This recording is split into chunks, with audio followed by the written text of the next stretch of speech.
শেখ হাসিনা দেশ থেকে পালিয়ে যাওয়ার পর থেকেই একের পর এক নানা কুকীর্তি বেরিয়ে আসছে। রাজনৈতিক ভিন্নমত পোষণকারীদের দমন করতে আওয়ামী লীগ সরকারের সময় বহু মানুষকে গুম করা হয়েছে। যে গোপন কারাগারে গুম করা হতো সেই জায়গার ছদ্মনাম হচ্ছে আয়নাঘর। অনেকেই এই আয়নাঘর সম্পর্কে না জেনেই সোশ্যাল মিডিয়ায় ছড়াচ্ছেন গুজব। আজ আমরা এই গোপন কারাগার আয়নাঘর সম্পর্কে জানব। বাংলাদেশের প্রতিরক্ষা বাহিনী গোয়েন্দা সংস্থা directorate general of forces intelligence বা ডিজিএফআই নামে পরিচিত।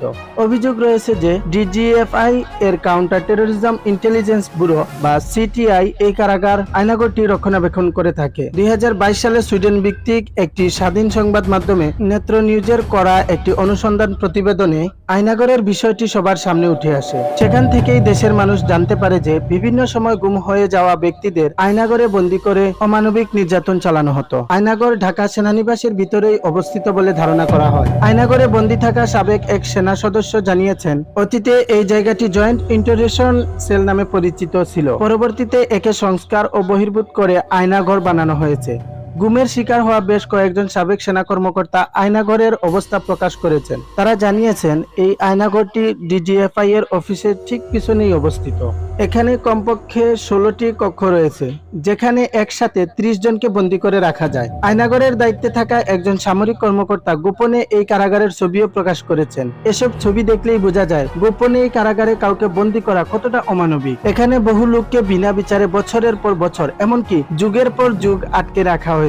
আয়নাঘরের বন্দীদের একজন বলেন, এসব কয়েকখানার দেয়ালে বহু লোকের নানা রকমের আর্তনাদ খোদাই করে লেখা আছে। কত লোককে যে এখানে ধরে আনা হয়েছে তার কোনো হিসেব নেই। সবাইকে যে এখানে দীর্ঘ সময় বন্দী করে রাখা হয় এমনও নয়। অনেকেই ছেড়ে দেওয়া হয়েছে, আবার অনেকেই এখানে হত্যা করা হয়েছে। আয়নাঘরের বন্দীদের নির্যাতনের কথা শুনে যে কোনো হৃদয়বান ব্যক্তির মনে হবে এমন অমানবিক পরিবেশে বন্দী করে রাখার চেয়ে কাউকে হত্যা করাও অনেক ভালো। অভিযোগ রয়েছে ডিজিএফআই এর কিছু অসৎ কর্মকর্তা শেখ হাসিনা সরকারের কাছ থেকে অবৈধ রাজনৈতিক সুবিধা নেয়ার জন্য এসব কর্মকাণ্ড করেছে। আওয়ামী লীগ সরকার ক্ষমতায় থাকাকালীন বিচার বহির্ভূত হত্যা, নির্যাতন এবং জোরপূর্বক গুমের অভিযোগগুলো বরাবরই অস্বীকার করে এসেছে। হাসিনা সরকারের পতনের পরপরই এ ধরনের মানবতা বিরোধী অপরাধের প্রমাণ হাতে নাতে পাওয়া যায়। বাংলাদেশের শীর্ষস্থানীয় সংবাদপত্রে বলা হয়েছে, শুধু ঢাকা সেনানিবাস নয়, সারা দেশের বিভিন্ন স্থানে এরকম আরো বেশ কিছু আয়নাঘর থাকতে পারে। ভিডিওটি আজকের মতো এই পর্যন্তই। ভিডিওটি ভালো লাগলে অবশ্যই লাইক কমেন্ট করে নেবেন, চ্যানেলটিকে সাবস্ক্রাইব করে নেবেন।